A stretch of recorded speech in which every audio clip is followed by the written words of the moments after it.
اعوذ باللہ من الشیطان اللعین الرجیم بسم اللہ الرحمن الرحیم الحمد للہ رب العالمین الصلاة والسلام علی اشرف الانبیاء والمرسلین وعلى آلہ الطیبین الطاہرین المعصومین سیما امام المنتظر الحجة الثانی عشر ارواحنا وارواح العالمین لطراب مقدمه الفداء اما بعد فقد قال الله سبحانه تبارك وتعالى بسم الله الرحمن الرحيم وإن كنتم في ريب مما نزلنا على عبدنا فأتوا بسورة من مثله وادعوا شهداءكم من دون الله إن كنتم صادقين صلوات على محمد اللهم صل على محمد وعلى محمد آئیے مل کے امام زمانہ کی صحت و سلامتی کے لیے دعا پڑھیں بسم اللہ الرحمن الرحیم اللهم كل وليك الحجة ابن الحسن صلواتك عليه وعلى آبائه في هذه الساعة وفي كل ساعة وليا وحافظا وقائدا وناصرا ودليلا وعينا حتى تسكنه أرضك طوعا وتمتعه فيها طويلا اللهم صل على محمد وعلى محمد گناہوں کی بخشش و مغفرت کے لیے صلوات پڑھیں اللهم صل على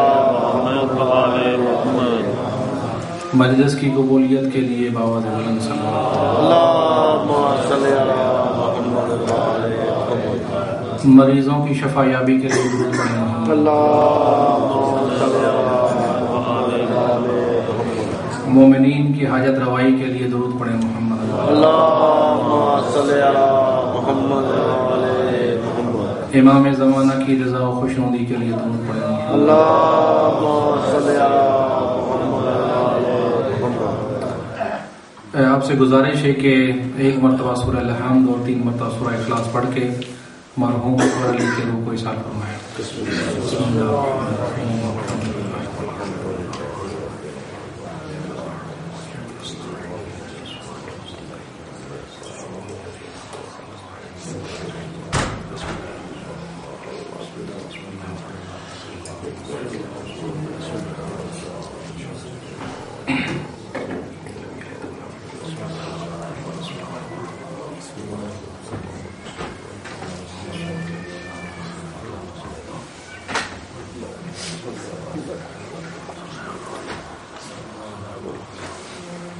صلوات پڑھیں محمد وعلی محمد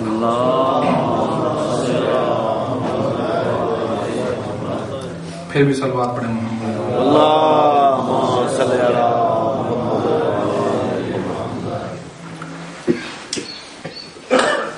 ایک گزارش آپ کی بارگاہ میں عرض ہے کہ جیسے یہاں پہ مجلس کا آغاز ہوتا ہے مجلس شروع ہوتی ہے تو بہتر اور مناسب یہ ہے کہ مجلس کا آغاز کلام پاک سے ہونا چاہیے ماشاءاللہ شروع میں کوئی آ کر یہاں پہ کوئی بھی قرآن مجید کا سورہ یا کہیں سے بھی تھوڑی سی تلاوت کرے اور قرآن مجید کی تلاوت کے ساتھ مجلس کا آغاز ہونا چاہیے کیونکہ مجلس عبادت ہے اور عبادت کا آغاز اگر کلام پاک سے ہونا چاہیے تو اس کا انشاءاللہ زیادہ ثواب ہوگا صلوات پڑھیں محمد اللهم صل علی محمد وعلی محمد خدا متعال نے اپنے جتنے بھی انبیاء اور مرسلین لوگوں کی ہدایت کے لیے بھیجے ان کو اپنی نبوت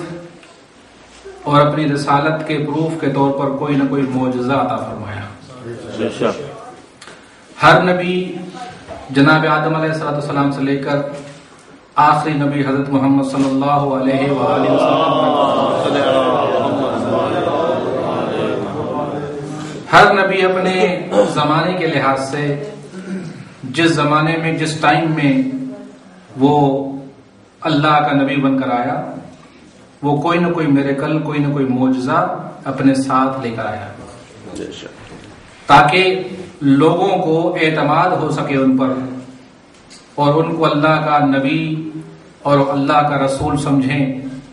کیونکہ جب تک کوئی ایسا پروف نہ ہو کسی کے نبی یا کسی کے رسول ہونے کے سلسلے میں تب تک عام انسان ان پر بلیو نہیں کر سکتے. ماشاءاللہ. اس لیے کہ ہو سکتا ہے کہ کوئی انسان اپنی طرف سے جھوٹا دعویٰ کرے کہ میں اللہ کی طرف سے نبی بن کر آیا ہوں اور لوگوں کو گمراہ کرنے کی کوشش کرے. لہذا اللہ نے ان کی نبوت کی سچائی کے لیے ان کی رسالت کی سچائی کے لیے اللہ نے ان کو ایک معجزہ عطا فرمایا اور یہ ہر نبی کا اپنا اپنا معجزہ تھا اپنے زمانے کے لحاظ سے. اور اسی طریقے سے اسی قانون کے مطابق اسی رول کے مطابق پروردگار عالم نے اپنے آخری نبی کو جو معجزہ عطا فرمایا ہے وہ بھی پیغمبر کی رسالت کی طرح آخری معجزہ ہے. اور جب تک آخری نبی کی نبوت اور رسالت رہے گی تب تک وہ معجزہ جو آخری نبی کے لیے اللہ تعالیٰ نے بھیجا ہے وہ بھی تا قیامت اور اس وقت تک جب تک رسول کی رسالت رہے گی تب تک وہ معجزے کے طور پر معجزہ رہے گا. اگرچہ گزشتہ انبیاء کے معجزے ظاہری طور پر ختم ہو گئے, انہوں نے اپنے زمانے میں معجزے دکھائے, ضرورت اسی وقت تھی, معجزہ دکھایا, اپنی نبوت کو ثابت کیا, اپنی رسالت کو پروف کیا میریکل کے ذریعے سے, معجزہ بھی ختم ہو گیا, ان کی نبوت بھی ختم ہو گئی. لیکن آخری معجزہ جو پروردگار عالم نے آخری نبی کے لیے بنایا ہے وہ جب تک ان کی رسالت رہے گی تب تک وہ معجزہ رہے گا. اور وہ معجزہ کیا ہے؟ وہ معجزہ ہے قرآن مجید کی شکل میں. ماشاءاللہ. یہ قرآن مجید کا معجزہ جو پیغمبر کے لیے اللہ تعالیٰ نے بھیجا ہے تاکہ اپنے نبی کی نبوت اور اس کی رسالت کو ثابت کر سکے کہ سچا یہ نبی ہے, یہ سچا رسول ہے, یہ اللہ کی طرف سے نبی بن کر آیا ہے. کیونکہ پیغمبر کے زمانے میں جب حضرت نے اپنی رسالت کا اعلان کیا اور اپنی نبوت کا اعلان کیا تو اس زمانے میں لوگوں نے کہا کہ نہیں, یہ شخص اپنی طرف سے دعویٰ کر رہا ہے کہ میں نبی ہوں, یہ اپنی طرف سے کہہ رہا ہے کہ میں اللہ کا رسول ہوں, حقیقت میں اللہ کا رسول نہیں ہے, یہ اللہ کا نبی نہیں ہے. اس زمانے میں بھی یہ لوگ کہتے تھے. اور آج کے زمانے میں بھی جو مسلمانوں کے دشمن ہیں, جو مسلمانوں کے اگینسٹ ہیں, وہ بھی یہ کہتے ہیں کہ یہ قرآن مجید اللہ کی کتاب نہیں ہے بلکہ نعوذ باللہ آپ کے نبی نے یہ قرآن خود رائٹ کیا ہے, لکھا ہے اور اس کی نسبت اللہ کی طرف دی ہے. یہ آج بھی یہ اعتراض کیا جاتا ہے. ہمارے نوجوان, یہ بات میں آج اس لیے عرض کر رہا ہوں آپ کی بارگاہ میں کہ ہم جس ملک میں رہتے ہیں, جس معاشرے کے اندر رہتے ہیں, یہاں پر یہ آبجیکشن لوگ کرتے ہیں کہ بھائی یہ اللہ کے نبی نہیں ہے. ہاں, آپ کے نبی اپنے زمانے میں ایک ایسے شخص تھے کہ جو اس زمانے کے لحاظ سے بہت زیادہ ٹیلنٹڈ تھے, بہت زیادہ ذہین تھے, بہت زیادہ ہوشیار تھے. لہذا انہوں نے اس زمانے میں نبوت کا دعویٰ کیا, رسالت کا دعویٰ کیا اور یہ کتاب لکھ کر اللہ کی طرف نعوذ باللہ نسبت دی اور کہا کہ یہ اللہ کا کلام ہے, لیکن حقیقت میں یہ خود انہوں نے لکھا ہے. تو ان کے لیے بھی عرض کر رہا ہوں آپ کی بارگاہ میں, کیونکہ ممکن ہے کہ آپ سے کوئی سوال پوچھے یا آپ اپنے نبی کی نبوت کو ثابت کرنا چاہیں یا آپ اپنے نبی کی رسالت کو ثابت کرنا چاہیں کہ واقعی وہ اللہ کی طرف سے آخری نبی ہیں, تو اس کے لیے بھی آپ کے پاس کوئی پروف ہونا چاہیے, آپ کے پاس بھی کوئی چیز ہاتھ میں ہونی چاہیے تاکہ آپ پیش کر سکیں کہ یہ واقعی آخری نبی اللہ کی طرف سے آیا ہے, اس کے بعد کوئی نبی نہیں آیا. صلوات پڑھیں محمد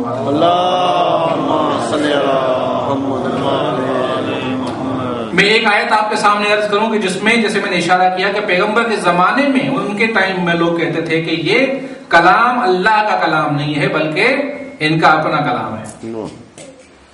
قرآن مجید نے اس بات کو مینشن کیا ہے, جو میں نے آیت آپ کے سامنے پڑھی اس میں سورہ بقرہ کی آیت ہے کہ جس میں پروردگار عالم کا ارشاد ہو رہا ہے وَإِن كُنتُمْ فِي رَيْبٍ مِّمَّا نَزَّلْنَا عَلَىٰ عَبْدِنَا فَأْتُوا بِسُورَةٍ مِّن مِّثْلِهِ. پروردگار عالم اس زمانے میں جو لوگ یہ اعتراض کرتے تھے ان کو اللہ مخاطب ہو کر فرما رہا ہے کہ اگر تم یہ گمان کرتے ہو وَإِن كُنتُمْ فِي رَيْبٍ مِّمَّا نَزَّلْنَا عَلَىٰ عَبْدِنَا، اگر تم یہ سمجھتے ہو کہ یہ قرآن اللہ کی طرف سے اس نبی پر نازل نہیں ہوا تو میں تمہیں یہ کہتا ہوں کہ اگر اس نے بنایا ہے یہ کلام تو تم بھی اسی طرح سے ہو، تم بھی اسی معاشرے کے رہنے والے ہو، تم بھی ان کی طرح عربی جانتے ہو، جس طرح سے یہ عربی جانتا ہے تم بھی عربی جانتے ہو، جس طرح سے اس زمانے میں فصاحت و بلاغت عربی کی بہت بلند درجے پر تھی، جس طرح سے فصیح و بلیغ تم ہو، اسی طرح سے یہ بھی ہے۔ اگر یہ کلام اس کا بنایا ہوا ہے تو تم اس قرآن کی کسی بھی صورت کی طرح کوئی صورت پیش کر کے دکھاؤ۔ وَإِن كُنتُمْ فِي رَيْبٍ مِّمَّا نَزَّلْنَا عَلَىٰ عَبْدِنَا فَأْتُوا بِسُورَةٍ مِّن مِّثْلِهِ، اگر تم سمجھتے ہو کہ یہ قرآن اللہ کی طرف سے نازل نہیں ہوا بلکہ محمد نے بنایا ہے تو چلو تم بھی بنا کے دکھاؤ، اگر اس نے بنایا ہے تو تم بھی اس کی طرح کوئی ایک سورہ بنا کے دکھاؤ، کسی بھی سورہ کی طرح کوئی سورہ بنا کے دکھاؤ۔ اللہ نے یہ نہیں کہا کہ سورہ بقرہ جتنی سورہ بناؤ، اگر کوئی کہتا کہ نہیں سورہ بقرہ تو بہت بڑی ہے، بہت لمبی سورہ ہے، سورہ بقرہ کا نام نہیں، اللہ نے کہا کوئی بھی سورہ پیش کرو، کسی بھی سورہ کی طرح تم سورہ پیش کر کے دکھاؤ اگر تم سمجھتے ہو کہ یہ اللہ کا کلام نہیں ہے۔ تو پروردگار عالم چیلنج اس طرح سے کر رہا ہے کہ اگر اس زمانے کے لوگ قرآن مجید کے چھوٹے سے چھوٹے سورہ کی طرح کوئی سورہ پیش کر سکتے تو پیش کرتے، لیکن انہوں نے پیش نہیں کیا۔ لیکن اللہ کا چیلنج یہ ہے کہ چھوٹے سے چھوٹے سورہ کی طرح بھی تم کوئی سورہ بنا کے دکھاؤ اگر تم سمجھتے ہو کہ یہ اللہ کا کلام نہیں ہے۔ وَادْعُوا شُهَدَاءَكُمْ، اور اگر تم سمجھتے ہو تم نہیں کر سکتے تو اپنے جتنے بھی تمہارے گواہ ہیں، جتنے بھی تمہارے طرفدار ہیں، جتنے بھی تمہارے ساتھ ہم عقیدہ ہیں، ان کو سب کو بلا لو، ان سب کو بھی جمع کر دو، تو تم اس قسم کا سورہ نہیں بنا سکتے، چھوٹے سے چھوٹا سورہ نہیں بنا۔ کیوں؟ اس لیے کہ یہ محمد نے تھوڑی بنایا ہے۔ اگر یہ قرآن اور یہ سورتیں، یہ آیتیں محمد نے نعوذ باللہ بنائی ہوتی تو تم بھی بنا سکتے تھے، لیکن یہ اللہ کا کلام ہے، یہ اللہ کی طرف سے نازل ہوا ہے اور اللہ نے بنایا ہے، لہٰذا اللہ کے کلام کی طرح کوئی بھی بشر یہ کلام نہیں بنا سکتا۔ ایون اگر پیغمبر صلی اللہ علیہ وسلم بھی اپنی ذات کے طور پر نعوذ باللہ اگر اللہ کی طرح کلام بنانا چاہے تو وہ بھی نہیں بنا سکتے۔ اللہ نے ایسا کلام نازل کیا ہے کہ جو بالکل اس طرح سے ہے کہ فقط اللہ ہی بنا سکتا ہے، کوئی اور ایسا کلام نہیں بنا سکتا۔ اب اس میں پروردگار عالم نے واضح طور پر اس زمانے کے لوگوں کا اعتراض بیان کیا ہے، اور آج بھی میں نے عرض کیا آپ کی بارگاہ میں کہ یہ اعتراض کیا جاتا ہے کہ یہ آپ کے نبی نے خود کلام لکھا ہے، تو اب پروف کیا ہے آپ کے پاس جس کے ذریعے سے آپ پروف کر سکیں کہ یہ کلام اللہ کی طرف سے نازل ہوا ہے اور یہ فائنل میسج ہے پروردگار عالم کی طرف سے۔ کرسچینٹی کے بعد جناب عیسیٰ علیہ السلام کے آنے کے بعد یہ نبی ہے، اللہ کی طرف سے نازل ہوئے ہیں، اور یہ فائنل میسج قرآن کی شکل میں پروردگار عالم نے نازل فرمایا ہے۔ کیسے آپ نے ثابت کرنا ہے؟ یہ قرآن جہاں پیغمبر کی رسالت کو ثابت کرتا ہے وہاں یہ اپنے اندر جو باتیں اور جو آیتیں رکھتا ہے یہ اپنے لیے بھی معجزے کی شکل رکھتا ہے۔ اس قرآن مجید میں جو باتیں ذکر کی گئی ہیں اگر ان کو پڑھا جائے تو خود قرآن کے لیے بھی معجزہ ہے، یعنی قرآن کے لحاظ سے بھی وہ باتیں معجزہ ہیں کہ قرآن میں یہ باتیں ذکر کی گئی ہیں۔ اور جہاں قرآن مجید کی وہ آیتیں ذکر کروں گا آپ کی بارگاہ میں کہ جو معجزے کی شکل رکھتی ہیں وہ پیغمبر کی سچے نبی ہونے کی دلیل بنے گی۔ کیوں کہ اگر یہ قرآن مجید رسول نے بنایا ہوتا، انہوں نے لکھا ہوتا، اللہ کی طرف سے نہ آیا ہوتا تو اس قرآن مجید میں وہ باتیں جو بعد میں عرض کروں گا وہ باتیں اس قرآن مجید میں نہیں آ سکتی تھیں، اس لیے کہ جو باتیں اس زمانے میں ذکر کی گئی ہیں اس قرآن مجید میں اس زمانے میں کسی بنی بشر کے ذہن میں وہ باتیں نہیں تھیں، کسی انسان کے ذہن میں وہ باتیں نہیں تھیں۔ اس زمانے میں اگر وہ باتیں کہی گئی ہیں تو فقط اور فقط پروردگار عالم ہی اس کو بیان کر سکتا ہے، باقی عام انسان اس کو بیان نہیں کر سکتا، پتہ ہی نہیں تھا اس زمانے میں۔ اب عرض کروں گا آپ کی بارگاہ میں وہ آیتیں کہ جن میں یہ ایسی چیزیں بیان کی گئی ہیں کہ جو معجزے کی شکل اختیار کرتی ہیں. صلوات پڑھیں محمد و آل محمد. اللہم صلی علی محمد و آل محمد. دیکھیں سورہ یونس کی پہلی میں آیت عرض کرتا ہوں آپ کی بارگاہ میں. سورہ یونس میں پروردگار عالم نے جناب موسیٰ اور فرعون کا ذکر کیا ہے. دیکھیں میں چند آیتیں آپ کے بعد سامنے پڑھتا ہوں. صلوات پڑھیں محمد و آل محمد. اللہم صلی علی محمد و آل محمد. وجاوزنا ببنی اسرائیل البحر فاتبعهم فرعون وجنوده بغیا وعدوا حتى اذا ادركه الغرق قال آمنت انه لا اله الا الذي آمنت به بنو اسرائیل وانا من المسلمین الآن وقد عصيت قبل وكنت من المفسدين فاليوم ننجيك ببدنك لتكون لمن خلفك آية وإن كثيرا من الناس عن آياتنا لغافلون. دیکھیں قرآن مجید، اس سے پہلے کہ میں عرض کروں اس آیت کے بارے میں، قرآن مجید جو ہے وہ فقط ہدایت کے لیے آیا ہے. یہ قرآن مجید کوئی سائنس کے اصول بیان کرنے نہیں آیا، سائنٹیفک چیزیں بیان کرنے کے لیے نہیں آیا، بلکہ انسان کی ہدایت کے لیے آیا ہے. اس قرآن مجید، یہ قرآن مجید پروردگار کی طرف سے نازل ہوا. اس میں کوئی میڈیکل کی بات نہیں بیان کرنے کے لیے آیا، کوئی سائنس کی بات بیان کرنے کے لیے نہیں آیا، کوئی میتھمیٹک کی بات بیان کرنے کے لیے نہیں آیا، کوئی جدید علوم کا ذکر کرنے کے لیے قرآن نہیں آیا، ہدایت کے لیے آیا ہے. لیکن اللہ تعالیٰ نے اس ہدایت کی کتاب میں بعض مقامات پر ان علمی باتوں کا ذکر کیا ہے. کیوں؟ اس لیے کہ لوگوں کو پتا چلے کہ یہ قرآن حق ہے، تاکہ لوگوں کو پتا چلے کہ یہ قرآن اللہ کی طرف سے آیا ہے. یہ دلیل بنے کہ یہ قرآن اللہ کی طرف سے ہے، اور جب ان کو یقین ہو جائے کہ یہ اللہ کی طرف سے آیا ہے تو پھر ہدایت ان کو یہ قرآن کر سکے. لہٰذا اس قرآن مجید میں بہت سی آیتیں ایسی ہیں کہ جس سے بہت سے ایسے ہمیں سائنٹیفک اصول ملتے ہیں، ایسی باتیں ملتی ہیں کہ جو بعد میں ان کا کشف ہوا، بعد میں ان کو ڈسکور کیا گیا. لیکن قرآن مجید میں پروردگار عالم نے اس زمانے میں بیان فرمایا ہے جس زمانے میں کسی بنی بشر کے ذہن میں وہ بات نہیں آ سکتی تھی. کیوں اللہ نے بیان کیا اس سائنسی اصولوں کو، سائنسی باتوں کو؟ تاکہ یہ دلیل بنے کہ یہ اللہ کا کلام ہے، تاکہ لوگ ہدایت. لیکن اصلی جو اس کا مقصد ہے قرآن کے آنے کا وہ ہدایت بشر ہے، انسان کی ہدایت کے لیے. بعض علماء کہتے ہیں کہ اس قرآن مجید میں تقریباً 600 سے زیادہ آیتیں ایسی ہیں کہ جس میں سائنٹیفک بات کی گئی ہے، جدید علوم کے بارے میں کوئی بات بیان کی گئی ہے. 600 سے زیادہ آیتیں ہیں. لیکن قرآن کا مقصد آنے کا یہ نہیں کہ یہ سائنسی باتیں بتائے، بلکہ ہدایت کے لیے آیا ہے. اب یہ آیت جو میں نے آپ کے سامنے پیش کی، یہ فرعون کے بارے میں ہے. قصہ آپ کو یاد ہے کہ جب جناب موسیٰ علیہ السلام بنی اسرائیل کی قوم کو لے کر وہاں سے چلے اور جب دریائے نیل پر پہنچے، اور دریائے نیل پر پہنچنے کے بعد پیچھے سے فرعون کا لشکر آ رہا تھا، ان کا پیچھا کر رہا تھا فرعون اور اپنے لشکر کے ساتھ. تو جب وہ دریا کے کنارے پہنچے تو انہوں نے دیکھا کہ اگر ہم دریا پار نہیں کریں گے تو پیچھے سے فرعون کا لشکر آ رہا ہے، ہم سب کو ختم کر دے گا.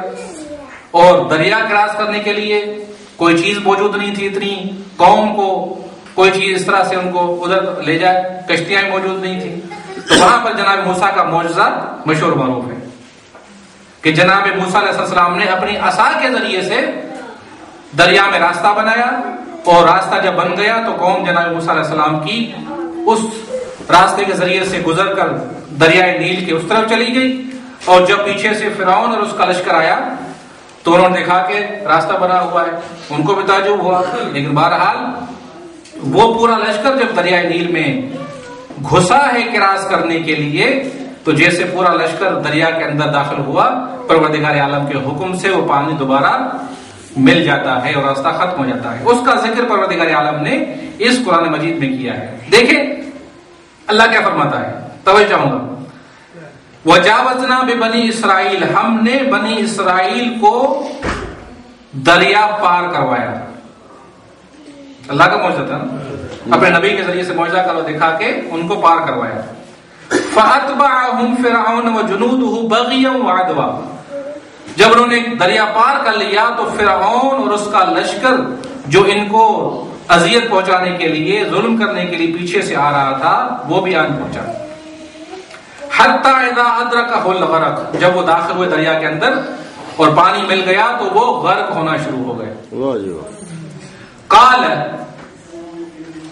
آمنت انہ لا الہ الا الذی آمنت بہ بنو اسرائیل. تو جب غرق ہونا شروع ہو گئے تو فرعون کے بارے میں آپ نے سنا ہے کہ فرعون نے کہا، اللہ فرماتا ہے قال فرعون نے کہا کہ میں اس اللہ پر ایمان لے کر آیا جس اللہ پر بنی اسرائیل ایمان لے کر آئے.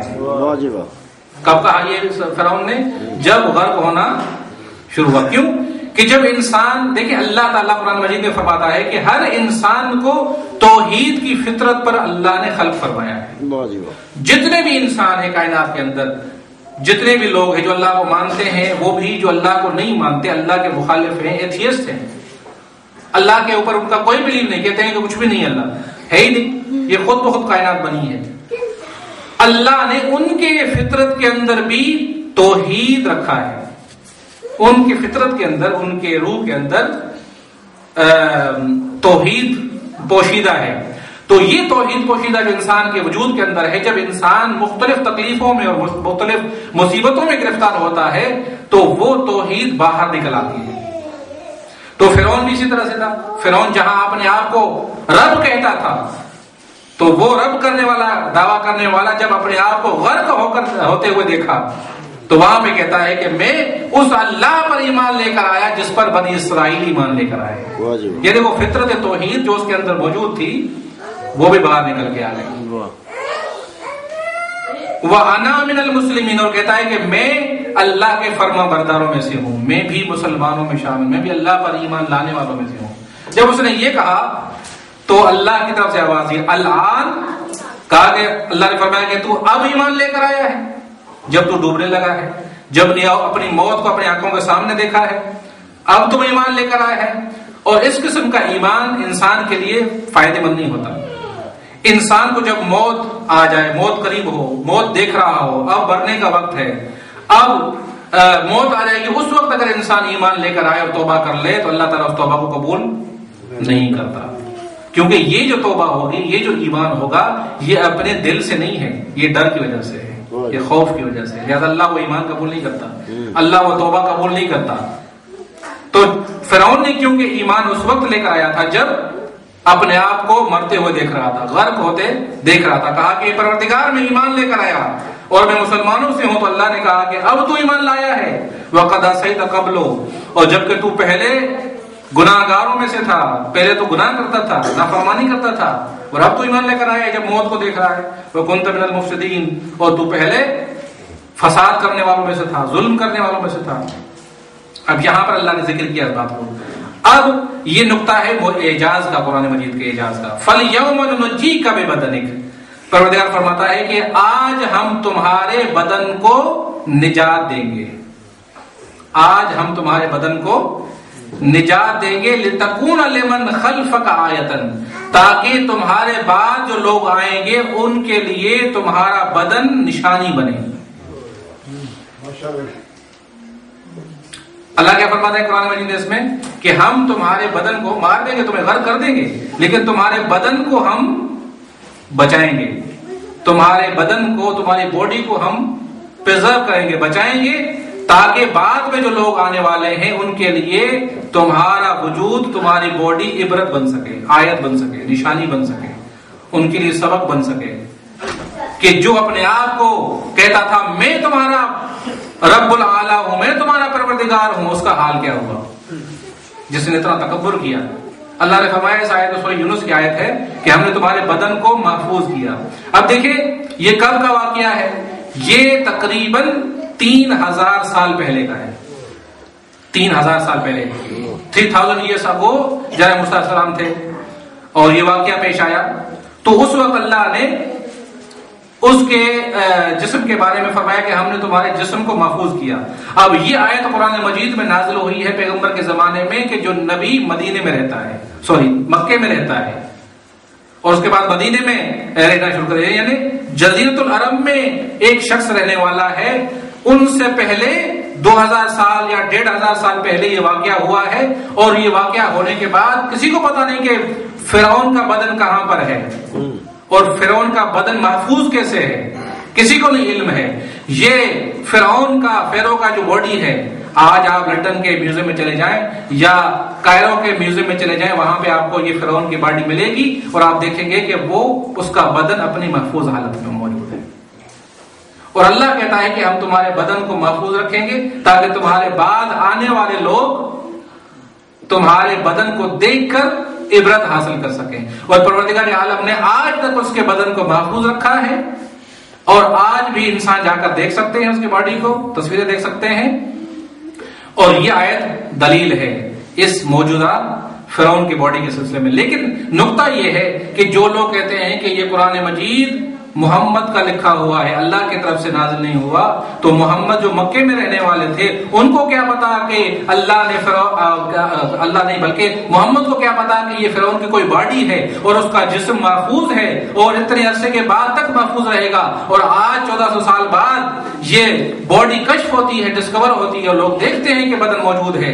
یہ خبر جو قرآن مجید میں اللہ نے دی ہے، یہ کوئی عام انسان نہیں دے سکتا، فقط اللہ کی ذات دے سکتی ہے۔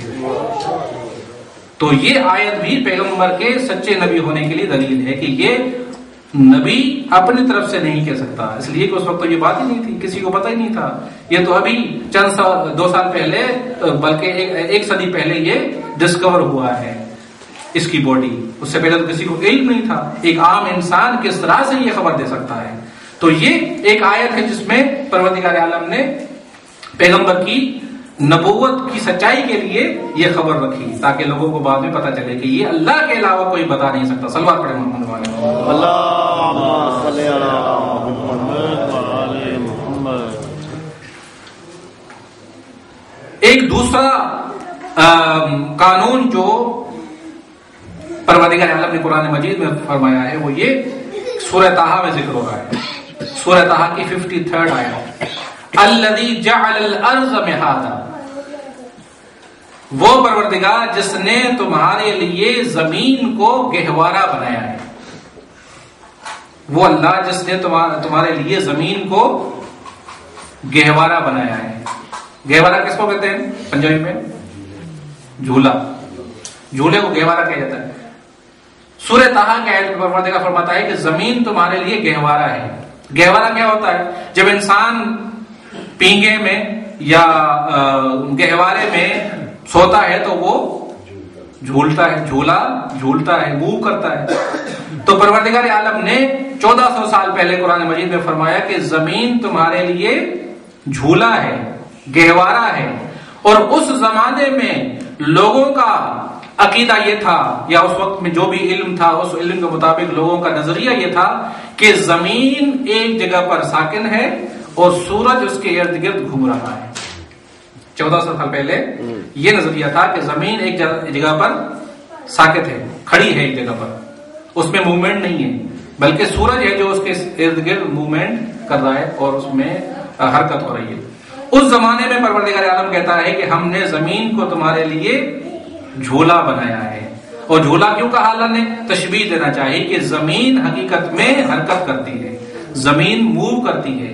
اور یہ نظریہ آج کے زمانے میں جو ہمارے سامنے موجود ہے کہ زمین موو کرتی ہے، زمین کی موومنٹ ہے، وہ چکر لگاتی ہے، چلتی رہتی ہے، ایک جگہ پر ثابت نہیں کھڑی، یہ نظریہ کب ہوا؟ یہ قرآن کے نازل ہونے کے 1000 سال بعد۔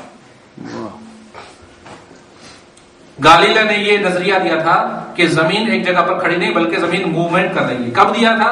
قرآن کے نازل ہونے کے 1000 سال بعد، 1000 ایئرز کے بعد یہ نظریہ دیا تھا۔ اور جب قرآن نازل ہوا تھا اس زمانے میں کسی کا یہ نظریہ نہیں تھا، کسی کا بھی نظریہ نہیں تھا۔ تو کیا ثابت ہوا؟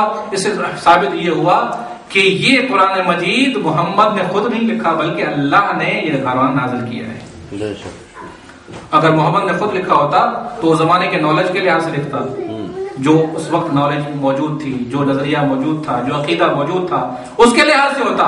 لیکن اگر 1400 سال پہلے یہ کہا جا رہا ہے کہ زمین موو کرتی ہے تو یہ فقط پروردگار ہی کہہ سکتا ہے، کوئی اور انسان نہیں کہہ سکتا۔ صلوات پڑھیں محمد۔ اللہم صلی علی محمد۔ تو یہ قرآن مجید کا معجزہ ہے کہ وہ چیز جو 1000 سال بعد ڈسکور ہو رہی ہے اس کو پہلے بیان کر دیا تاکہ اپنے نبی کے لیے دلیل ہو، نبی کی سچائی کے لیے دلیل ہو۔ ایک اور، کیونکہ ٹائم بہت مختصر ہے، ایک اور آیت درج کروں گا اور انشاءاللہ جو نیکسٹ تھرسڈے ہے اس میں بھی مجلس ہوگی ایصال ثواب کی، اس میں بھی انشاءاللہ قرآن کے یہ معجزات کا ذکر کروں گا۔ ایک آیت کا ذکر کرنا ہے آپ کی بارگاہ میں، اس کے بعد آپ کی زحمت تمام۔ سورہ 3 قرآن کے 30ویں پارے میں سورہ ہے، سورہ 3 کے نام سے۔ بسم اللہ الرحمن الرحیم۔ والتین والزیتون وطور سینین وہذا البلد الامین لقد خلقنا الانسان فی احسن تقویم ثم رددناہ اسفل السافلین۔ پروردگار عالم اس سورہ میں ابتدا میں فرماتا ہے والتین والزیتون، قسم کھاتا ہے پروردگار عالم 2 چیزوں کا، بلکہ 3 چیزوں کی قسم کھا رہا ہے، بلکہ 4 چیزوں کی قسم کھا رہے پروردگار عالم۔ ایک قسم ہے انجیر کی، والتین انجیر کی قسم، فگ کہتے ہیں نا انگلش میں، انجیر کو کہتے ہیں فگ۔ والزیتون، زیتون کہتے ہیں اولیو۔ پروردگار عالم اس سورہ میں قسم کھاتا ہے، کہتا ہے کہ قسم ہے انجیر کی، فگ کی، قسم ہے زیتون کی، اولیو کی، وطور سینین، اور قسم ہے طور سینا کی، ہاں ماؤنٹ سانیہ جس کو کہتے ہیں انگلش میں، اللہ اس کی بھی قسم کھا رہا ہے۔ وَهَذَا الْبَلَدِ الْأَمِينَ، اور قسم ہے اس شہر کی جو امن کا شہر ہے، مکے کی قسم پروردگار کھاتا ہے۔ یہ 4 قسمیں کھائی ہیں پروردگار نے۔ اس کے بعد ارشاد ہو رہا ہے لَقَدْ خَلَقْنَا الْإِنسَانَ فِي أَحْسَنِ تَقْوِيمٍ، ہم نے انسان کو بہت ہی مناسب شکل میں، مناسب حیثیت سے پیدا کیا ہے۔ ثُمَّ رَدَدْنَاهُ اسفل السافلین، اس کے بعد ہم اس انسان کو پستی کی طرف لے گئے۔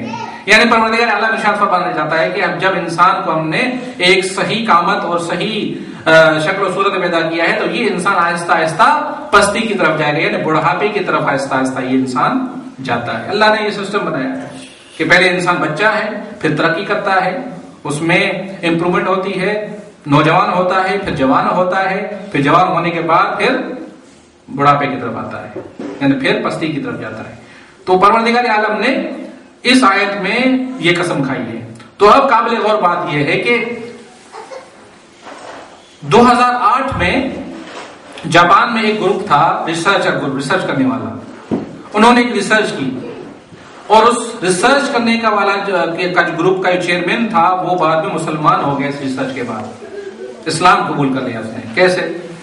وہ ریسرچ یہ کر رہے تھے کہ ہم یہ دیکھیں کہ کون سی چیز ہے انسان کے اندر جو انسان کے جوان اور بوڑھے ہونے کی وجہ ہے۔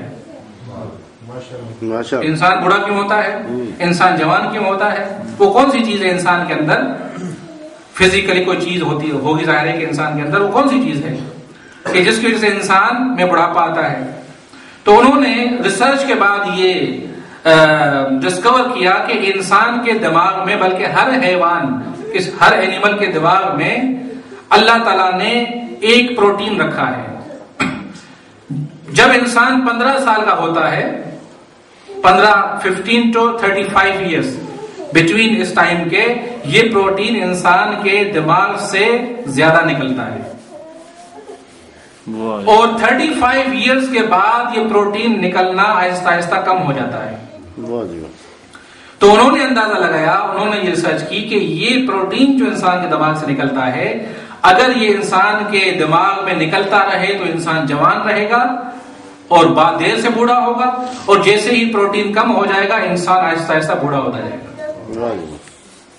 یہ انہوں نے کشف کیا کہ یہ پروٹین انسان کے دماغ میں ہوتی ہے اور ہر حیوان کے دماغ میں ہوتی ہے، اور آپ کو پتا ہے کہ 30 35 40 کے بعد انسان آہستہ آہستہ بوڑھا ہوتا جاتا ہے کیونکہ وہ پروٹین آہستہ آہستہ کم ہوتی جاتی ہے۔ تو جب انہوں نے یہ ڈسکور کیا کہ یہ وجہ ہے، یہ اصل میں چیز ہے، پروٹین ہے جو انسان کے دماغ سے نکلتا ہے، یہ انسان کی جوانی اور بڑھاپے کا سبب ہے، تو پھر انہوں نے دیکھا کہ یہ پروٹین دوسری چیزوں میں کس میں پائی جاتی ہے، کس چیز میں یہ پروٹین پایا جاتا ہے۔ تو جب انہوں نے ریسرچ کیا تو انہوں نے دیکھا کہ یہ پروٹین سب سے زیادہ انجیر میں اور زیتون میں پائی جاتی ہے۔ سب سے زیادہ پروٹین جتنی بھی کھانے کی چیزیں ہیں، یہ پروٹین انجیر، فگ اور اولیو میں سب سے زیادہ پائی جاتی ہے۔ تو جب انہوں نے یہ ڈسکور کیا کہ اس میں بھی وہ پروٹین موجود ہے تو کہتے ہیں کہ اگر کوئی انسان انجیر کو یا زیتون کو الگ الگ کر کے کھائے تو وہ اتنا فائدہ مند انسان کے لیے نہیں ہے، بلکہ اگر انسان ان دونوں کو ساتھ میں کھائے، انجیر فگ اور یہ جو زیتون ہے اولیو ہے، یہ دونوں ساتھ میں اگر کھائے گا تو انسان کے لیے زیادہ مفید ہے، یعنی وہ پروٹین جو انسان کو ملنی چاہیے دونوں کے ساتھ کھانے سے انسان کو ملے گی۔ اور عجیب بات یہ ہے کہ کہتے ہیں کہ اگر اس کی مقدار جو ہے، کوانٹٹی جو ہے انجیر کھانے کی اور زیتون کھانے کی، وہ یہ ہونی چاہیے کہ ایک انجیر کے ساتھ 7 زیتون 7 اولیو اگر کھائے گا تو انسان کے لیے مفید ہے، اگر اس سے کم کھائے گا تو فائدہ نہیں ہوگا۔ جب یہ ریسرچ انہوں نے کی اس کے بعد ایک عربی ڈاکٹر تھے، انہوں نے قرآن مجید کا یہ سورہ 3 جس کی آیتیں میں نے آپ کے سامنے پیش کی ہیں، یہ سورہ اس کی تفسیر لکھ کر ان کو بھیجی۔ جب انہوں نے اس کو تفسیر بھیجی تو اس کا جو چیئرمین تھا اس نے وہ تفسیر پڑھ کے اس آیتوں کی ایمان لے کر آیا اور مسلمان ہو گیا۔ کیا لکھا انہوں نے؟ توجہ ہوں گا، انہوں نے لکھا کہ اس تفسیر کے سورہ 3 کی تفسیر میں لکھا، کہتے ہیں کہ پروردگار عالم ان 2 آیتوں کے اندر بلکہ 5 آیتوں کے اندر اللہ تعالیٰ فرماتا ہے کہ قسم ہے انجیر کی اور قسم ہے زیتون کی اور قسم ہے طور سینا کی، قسم ہے مکے کی، کہ ہم نے انسان کو ایک بہترین شکل میں پیدا کیا پھر اس کے بعد وہ پستی کی طرف جائے گا، یعنی ہم نے انسان کو صحیح شکل میں پیدا کیا پھر وہ بڑھاپے کی طرف جاتا ہے۔ اب اللہ تعالیٰ ان آیتوں کے اندر انسان کی جوانی اور انسان کے بڑھاپے کا بھی ذکر کر رہا ہے اور ساتھ میں انجیر اور زیتون کا بھی ذکر کر رہا ہے۔ زیتون اور انجیر کا ذکر کہاں پہ ہے؟ انسان کی جوانی اور انسان کے بڑھاپے کے ذکر کے ساتھ۔ اس کے بعد کہتا ہے کہ عجیب بات یہ ہے کہ قرآن مجید میں جیسے انہوں نے کہا تھا نا کہ اگر کوئی انسان ایک انجیر کے ساتھ 7 زیتون کھائے گا تو انسان کے لیے فائدہ مند ہوگا، تو اس عربی ڈاکٹر نے ان کو لکھا کہ قرآن مجید میں 1 مرتبہ زیتون کا ذکر ہے اور 1 مرتبہ انجیر کا ذکر ہے اور 7 مرتبہ زیتون کا ذکر ہے۔ کہتے ہیں کہ تم نے جو ریسرچ کی ہے کہ ایک انجیر ایک فگ کے ساتھ 7 زیتون کھائے جائے گا تو فائدہ مند ہوگا، قرآن مجید میں بھی دونوں کا ذکر ہے، انجیر کا 1 مرتبہ آیا ہے اور زیتون کا 7 مرتبہ آیا ہے۔ صلوات پڑھیں محمد اللہم صلی علی محمد۔ اب یہی آیت جو ہے وہ پیغمبر کی سچائی کے لیے کافی ہے کہ وہ چیز جو ابھی 2008 میں کشف ہو رہی ہے وہ پروردگار عالم نے 1400 سال اپنے کلام مقدس میں نازل فرما دی، تاکہ اگر کوئی کہے کہ یہ کلام اللہ کا نہیں ہے بلکہ محمد نے اپنی طرف سے بنایا ہے تو ان کو پتا ہو کہ جو چیز اس زمانے میں تھی نہیں، کسی کو اندازہ بھی نہیں تھا، کسی کو ذہن میں بھی یہ بات نہیں تھی، اس وقت یہ عام انسان کیسے بیان کر سکتا ہے، یہ محمد کیسے بیان کر سکتا ہے؟ اگر بیان کیا ہے اس زمانے میں تو یہ فقط اللہ ہی نے ان کو بتایا ہے، پروردگار عالم کی طرف سے ہی ان کو بیان کیا گیا ہے، جس کی وجہ سے یہ قرآن مجید میں ذکر ہوا ہے۔ تو یہ قرآن مجید پیغمبر کے لیے معجزہ ہے، نہ فقط اس زمانے میں معجزہ تھا بلکہ آج بھی ان کی نبوت کا معجزہ ہے اور تا قیامت یہ معجزہ رہے گا۔ صلوات پڑھیں محمد وعلیہ اللہم صلی علی محمد۔ بس میں نے آپ کی زحمت کو تمام کیا، 1-2 جملے مصائب کی عرض کروں اس کے بعد آپ کی زحمت تمام۔ یہی قرآن مجید کہ جس میں پروردگار عالم نے اتنے معجزات رکھے ہیں کہ پیغمبر کی سچائی اور ان کی رسالت کی گواہی کے لیے یہ قرآن کے معجزات آج بھی ہمیں کام آتے ہیں پیغمبر کی نبوت کو ثابت کرنے کے لیے۔ تو یہ قرآن صامت ہے، خاموش قرآن ہے کہ جو پیغمبر کے لیے معجزہ ہے، اور ہمارے ائمہ جو قرآن ناطق ہیں وہ بھی پیغمبر کے لیے معجزہ ہے، وہ بھی پیغمبر کے اعجاز کے مانند ہیں۔ امام حسین علیہ السلام کی ذات اپنے نانا کے لیے ایک معجزے کی حیثیت رکھتے ہیں کہ وہ حسین جس نے کربلا کے صحرا میں قربانی دی، ان کی قربانی آج بھی زندہ ہے۔ جس طرح سے قرآن زندہ ہے اسی طرح سے امام حسین کی قربانی بھی آج تک زندہ ہے، اور یہ خود گواہی ہے کہ پیغمبر اللہ کی طرف سے نبی تھے، اللہ کی طرف سے رسالت رسول بن کر آئے تھے، لہذا پیغمبر نے فرمایا کہ حسین مجھ سے ہے اور میں حسین سے۔ امام حسین علیہ السلام کے بارے میں عزیزو، جب امام حسین کی شہادت ہو جاتی ہے، اور امام حسین علیہ السلام کی شہادت کے بعد جب ظالموں نے آل محمد کے خیموں کو لوٹنا چاہا تو ظالموں نے اعلان کیا کہ لوٹو تبرکات، آل رسول کو قیدی بنا کے لے چلو۔ آل رسول کو جب انہوں نے حملہ کیا ہے تو سیدانیہ ایک خیمے سے نکل کر دوسرے خیمے میں پناہ لیتی ہے۔ عزاداروں پھر جیسے ہی دوسرے خیموں میں آئی تو ان ظالموں نے اس خیمے پر بھی حملہ کر دیا اور بیویاں اپنی جان بچا کر اس خیمے سے باہر نکل کر ایک دوسرے خیمے میں داخل ہو جاتی ہے۔ اس طرح سے ایک ایک خیمے کو جلاتے ہوئے یہ ظالم ایک خیموں میں بیویاں جمع ہو جاتی ہیں۔ امام سجاد موجود ہیں، جیسے ہی آگ لگانا چاہی ظالموں نے، جناب سیدہ نے اپنے بھتیجے سے کہا کہ بیٹا سجاد ذرا یہ بتاؤ کہ ہمارے سروں پہ تو چادریں نہ رہی، ہم اپنی جان بچا کر باہر نکلیں اور یا ہم اسی کے اندر جل کر مر جائیں۔ امام نے فرمایا کہ پھوپھی اماں اپنی جان کو بچانا واجب ہے، جلدی کرو اپنی جان کو بچاؤ۔ عزاداروں ایک راوی ہے کہتا ہے کہ میں نے ایک عجیب منزل دیکھا کہ خیمہ جل رہا تھا، میں نے ایک بیوی کو دیکھا کہ اس کی پشت پر ایک گچھڑی ہے، وہ اٹھا کے باہر نکل کے جا رہی ہے۔